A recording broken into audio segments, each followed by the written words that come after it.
Hi everyone. I'm loving this conversation this week too. So I'm going to jump right in. Let me tell you a story. I had facilitated a fourth year social work class many years ago. There was one male identified person in this classroom amongst 18, maybe 19 women. This one man controlled and dominated every single conversation. He dominated how the conversation started, how it finished, how it unfolded. And after the second class, I said something. I asked the entire class to consider what was happening and asked them to talk about it. The male identified person was incensed. He got so angry because he was hurt that I actually suggested that he was dominating and controlling women. I didn't say that.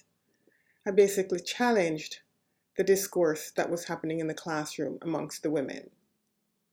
The women were equally incensed, and they were so angry on behalf of the one man that they basically told me that they were perfectly okay with him talking 98% of the time in the class, and that many of them learned by observing or being quiet and listening, and they were just fine. This male identified person eventually tried to leave the class because he felt so insulted at my suggestions about his seemingly dominating the class discussions. In the end, he didn't leave, but he did try. I brought this forward for you to consider because part of your discussion is about the domination of male identified persons in positions of power in social work, professional environment. And I would argue schools of social work are professional environment as well, and the same thing has happened. It seems as if across Canada that has shifted somewhat, so they appear to be more female identified individuals in the top positions in many of the schools of social work. However, here at Memorial University, the trend of male dominated individuals in the dean's position continues even to this moment. So the question I would like to invite you to consider is, how do white women benefit from helping to keep men into these top positions? And the other one I'd like you to consider is, how are men getting and staying into those positions? Is it merely because of sexism that they're getting in those positions? And if it is, what shape is it taking and who is benefiting or not benefiting? Those are the things that I'd like for you to consider, right? Because for me, what has happened in North America, and certainly in social work environment, is that white women have supported white men even when they have been horrendous, they have been violent in the work environment. They have and continue support some of these men in these top positions. And so when we talk about feminism and who's influencing our gender roles and our gender behaviors, that's what I want to ask white women. Why is this discourse happening so frequently? And we also see this too in politics. You know, most of these white politicians would never be elected if they don't have the support of white middle class women. So what is happening? And this is not a new phenomenon. This has been like this for a very long time, right? So I'd like to see women, white women in particular, white middle class women, take some responsibility for helping to keep white men in power. The other thing to consider is in career and employment, white men are the top earners. White women, although they earn less, they're still in the pecking order right below white men. And other groups of men and women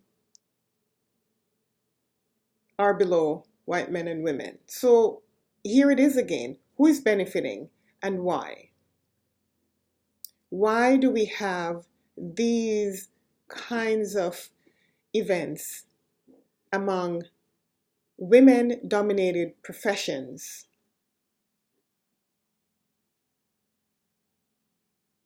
And yet we call ourselves feminists. And we also complain when the men are in these positions of power.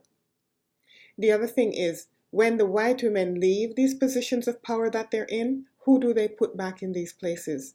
They end up putting other white men. They're not mentoring white women or any other group of women, it appears, to take their positions. So for me, hence, the perpetuation of the white male dominance in social work, professional environments that are predominated by women. Something to think about. So that was a little bit long, but the other thing I'd like for you to think about is when you talk about your gender role models and how your father or your mother encourage you to do certain kinds of things and you saw them do certain kinds of things and so you naturally fall in line. Have you considered that in the Americas, for example, when the settlers arrived,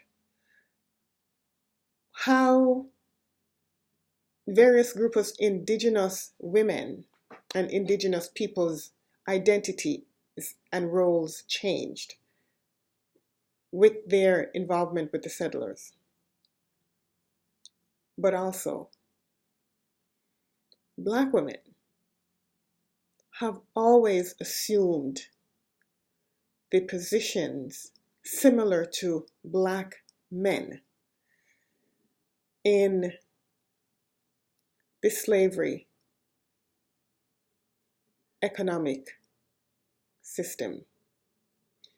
So when we're talking about women and gender roles, we need to really think about who is considered a woman, who is assumed to have a certain kind of gender role, and who occupies what is considered a good gender role.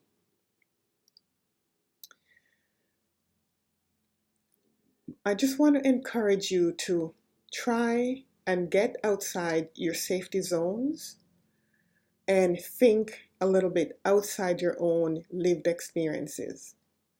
Because if we have the conversations that are only about us, it is very difficult for us to transfer the kinds of knowledge and behaviors that we need to in the work environment when we stumble upon or when we come in contact with people that are different from us.